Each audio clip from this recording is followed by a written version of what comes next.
ఓం మహాగణాధిపతయే నమః. ఓం గురుభ్యో నమః. ఓం శ్రీమాత్రే నమః. పరమేశ్వర స్వరూపమైనటువంటి జ్యోతిష, వాస్తు మరియు ఇతర అనేకమైనటువంటి శాస్త్రములను మనకు అందించినటువంటి మహర్షులకి నమస్కారం. హయగ్రీవ హయగ్రీవ హయగ్రీవేతి యోపదేత్ తస్స నిస్సరతే వాణి జహ్నుకన్యా ప్రవాహవత్. అరుణాం కరుణాతరంగితాక్షీం ధృతపాశాంకుశపుష్పబాణచాపాం అనిమాదిభిరావృతాం మయూకైః అహమిత్యేవ విభావయే భవానీం. శ్రీమాత్రే నమః. ప్రేక్షకులకి ఆ లలితాంబిక అమ్మవారి యొక్క అనుగ్రహం పరిపూర్ణంగా కలగాలని మనస్ఫూర్తిగా కోరుకుంటూ మనం ఈరోజు చెప్పుకోబోయేటువంటి విషయాలు ఏమిటి అని చెప్పి చూసుకున్నట్లయితే, షష్టగ్రహ కూటమి, ఈ 6 గ్రహాలు, అందులో చంద్రుడు కేవలం ఒక్కరోజు మాత్రం వీళ్ళతో కలిసి ఉంటాడు.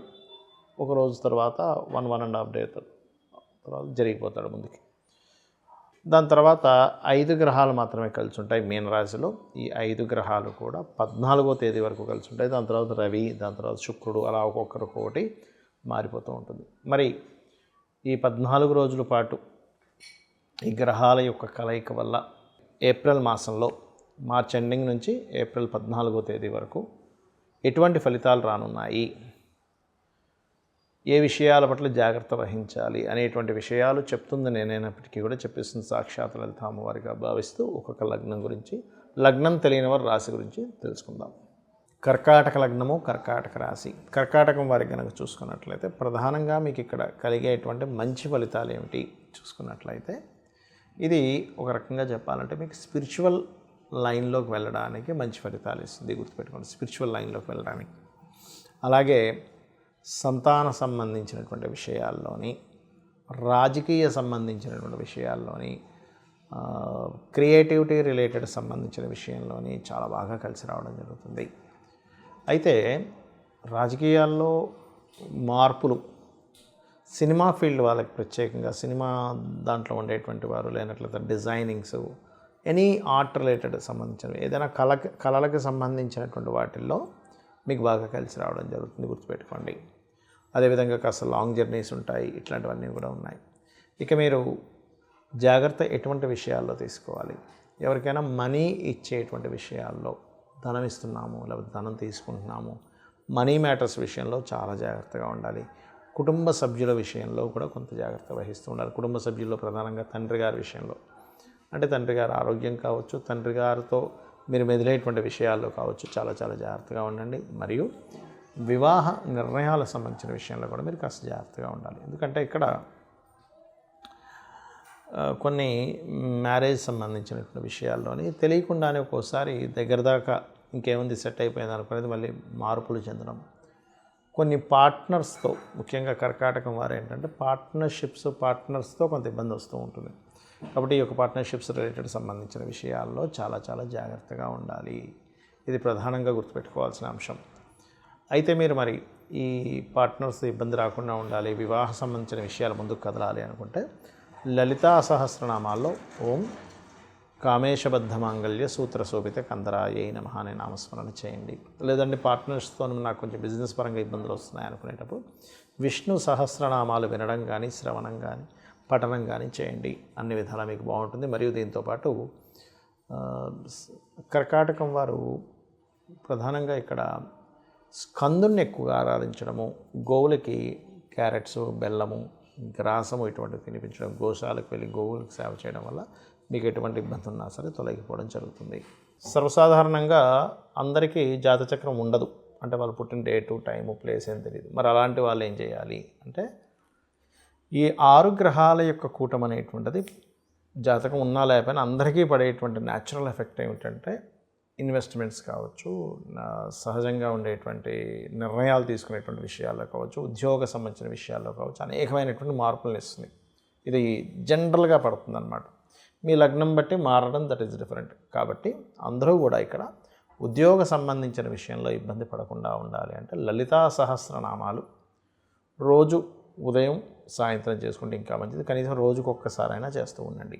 అదేవిధంగా అందరూ కూడా గోశాలకు వెళ్ళి గోవులకి కాస్త బెల్లము, అదేవిధంగా చూసుకున్నట్లయితే గ్రాసము ఇవి తినిపిస్తున్నట్లయితే ఇబ్బంది ఉండదు. అయితే మరి ఈ షష్టగ్రహ కూటమి అనేటువంటిది దేశకాలాల మీద ఏదైనా ఎఫెక్ట్ పడుతుందా, ఏదైనా రోగాలు లాంటివి వస్తాయా అంటే ఒకటే గుర్తుపెట్టుకోండి, మనం గతంలో కూడా ప్రిడిక్ట్ చేసాం, అప్పుడేదో అయిపోతుంది, కరోనా లాంటిది ఏదో వస్తుందంటే అట్లాంటిది ఏమీ రాదు, ఏదో చిన్న చిన్న వచ్చిపోతాయి కానీ లాక్డౌన్స్ లాంటివి ఏమీ జరగమని చెప్పాము. కాకపోతే ఈ 14 రోజుల పాటు ఉండేటువంటి గ్రహాలు కలిసి ఉన్నప్పుడు ఏమవుతుందంటే కొంచెం ఇమ్యూనిటీ సిస్టమ్స్ మీద, కొంచెం తీసుకునే నిర్ణయాల మీద, దేశకాల పరిస్థితుల్లో తీసుకునే నిర్ణయాల మీద, అదేవిధంగా ఇక్కడ మీకు ఈ 6 గ్రహాలు ఇక్కడ ఉండగా ఇక్కడ కుజుడు ఇక్కడ ఉంటున్నాడు 3వ స్థానంలో. కాబట్టి ఏంటి, కొన్ని సరిహద్దుల్లో కొన్ని దాళ్ళు లేనట్లయితే ఈ పర్టికులర్గా ఈ శని రాహువులు కలిసినందుకు మీన రాశిలో పెద్ద పెద్ద పీఠాధిపతులకి, గురువుల మీద కొంతవరకు ఎఫెక్ట్ కలగడము, కొంత ఈ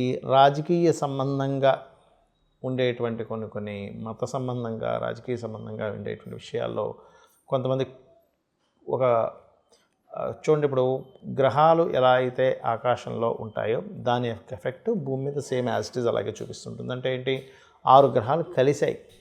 దీన్ని బట్టి ఏంటి, కొన్ని పార్టీలని లేనట్లయితే ఒక పార్టీని టార్గెట్ చేస్తే మిగతావన్నీ కలుస్తుంటాయి, ఒక కలిసికట్టుగా పొత్తు అంటూ ఉంటారు. అట్లా ఎవరైనా సరే కొంతమంది పొత్తు పెట్టుకోవడము అట్లాంటివి కాస్త దేశ రాజకీయాలు కావచ్చు వీటిలో ఉంటుంది. అదేవిధంగా ఇది జలరాశుల్లో ఇన్ని గ్రహాలు ఉన్నందుకు జల సంబంధంగా, అంటే సముద్రంలో కావచ్చు లేనట్లయితే వీటిలో తెలియని ఒక కొంచెం వాటర్ రిలేటెడ్ సంబంధించిన విషయాల్లో కొంతవరకు దాని యొక్క ఇవి పెరగడం, ఒక్కోసారి చూడండి సుడిగుండాలు ఏర్పడ్డాయనో, లేకపోతే వాటరు ఇట్లా ఒకటేసారి సునామీ వచ్చినట్టుగా వాటర్ ఇది రావడం, ఇట్లాంటివి అనమాట, ఇట్లాంటివి ఇస్తూ ఉంటుంది అది. అలాగే మరొక విషయం ఏంటంటే ఇక్కడ ప్రధానంగా ఈ 6 గ్రహాల కూటమి అనేటువంటిది రాజకీయ సంబంధించిన విషయాల్లో మార్పులను ఇస్తుంది, గుర్తుపెట్టుకోండి. ఎందుకంటే ఇక్కడ మీరు గమనించుకున్నట్లయితే ఈ రవి కూడా ఇందులోకి వచ్చి కూర్చొని దాని తర్వాత రవి ఎగ్జాల్ట్ పొజిషన్లోకి వెళ్తాడు 14వ తేదీ నుంచి. కాబట్టి ఈ యొక్క విషయంలో ఇట్లాంటివి జరగనున్నాయి. మరి అందరికీ కూడా ఎటువంటి పరిహార మార్గం చేసుకోవాలి చూసుకున్నట్లయితే ఒకటే, ఈ గ్రహాలు ఇలా కలిసినప్పుడు ఎవరైనా సరే చండీ పారాయణం చేయడం, ఓం దుమ్ దుర్గాయ నమః అనే నామస్మరణ చేయడము, అదేవిధంగా గోశాలలకు వెళ్ళి గోవులకి చక్కగా మీరు గ్రాసము లేనట్లయితే బెల్లము ఇటువంటివి తినిపించడం, క్యారెట్స్ ఇటువంటివి తినిపించడం, అదేవిధంగా చండీ పారాయణం చేయించుకునే శక్తి లేని వారు కనీసం చండీ వినొచ్చు, తప్పేం లేదు. లేదా చండీకి సంబంధించినటువంటి దాని మొత్తం వివరణతో మనకి యూట్యూబ్లో ఉంటాయి. అసలు చండీ సంబంధించింది ఏమిటది అనేటువంటి చండీ సప్తశతి పారాయణలో దాని గురించి వివరంగా విశ్లేషించుకుంటూ అటువంటివి వినడం చేస్తే కూడా చాలా అంటే చాలా మటుకు మీకు దీని యొక్క గ్రహ ప్రభావం తగ్గుతుంది. కాకపోతే ఏదో అయిపోతుందని మాత్రం భయపడాల్సిన పని లేదు, గుర్తుపెట్టుకోండి. ఏదో అయిపోతుందండి, ప్రపంచం మొత్తం అల్లకల్లోలం అయిపోతుంది అంతా ఏం లేదు, కానీ చిన్న చిన్న ఎఫెక్ట్స్ ఉంటాయి, అంతకు మించి ఏం కాదు. ఎందుకంటే ఈ గ్రహ కూటములు అనేటువంటివి మనకి ప్రతి 2 సంవత్సరాలకు ఒకసారో ఇట్లా వస్తూనే ఉంటుంది. కాబట్టి పెద్దగా భయపడకండి. కాకపోతే ఇక్కడ ఏంటంటే మనం చూస్తున్నాం ఉద్యోగాల మీద పడుతున్నటువంటి ఎఫెక్ట్, ఉద్యోగాల మీద ఎక్కువ ఎఫెక్ట్ చూపిస్తుంది ఈ గ్రహ కూటమి అనేటువంటిది. కాబట్టి ముందు నుంచే కొంచెం అలర్ట్గా ప్లాన్డ్గా ఉండండి. ఇంకొక సపరేట్గా మనం ఆల్రెడీ ఇక్కడ కుంభంలోకి ఎంటర్ అయ్యేటప్పుడే 2.5-3 ఏళ్ళ క్రితమే మనం ప్రిడిక్ట్ చేసాం, ఏంటి ఉద్యోగ సంబంధించినవి తగ్గుతూ ఉంటుంటాయి ఏఐ అనేటువంటిది రావడం వల్ల. కాబట్టి ఎవరికి వారు సొంతంగా ఏదైనా బిజినెస్లు చేసుకుంటుండాలి. సో అందుకని ఏంటంటే మీకు మీరుగా ఏం చేసుకోగలరు, తక్కువ ఇన్వెస్ట్మెంట్తో ఏం చేసుకోగలరు అనే ప్లానింగ్స్ ఎక్కువగా వేస్తూ ఉండండి. బికాజ్ ఆఫ్ ఈ శని ఇప్పుడంటే మీనంలోకి వస్తుంటాడు, కానీ ఇంకొక 2 సంవత్సరాల దాదాపుగా 2 సంవత్సరాల 1 నెల 2 నెలల తర్వాత ఇక్కడికి వెళ్తాడు మేషంలో, అంటే నీచ పొందుతున్నాడు.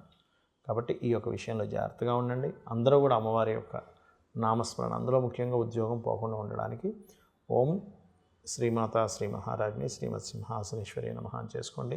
అమ్మవారి అనుగ్రహం మీకు పరిపూర్ణంగా కలుగుతుంది. శ్రీమాత్రే నమః.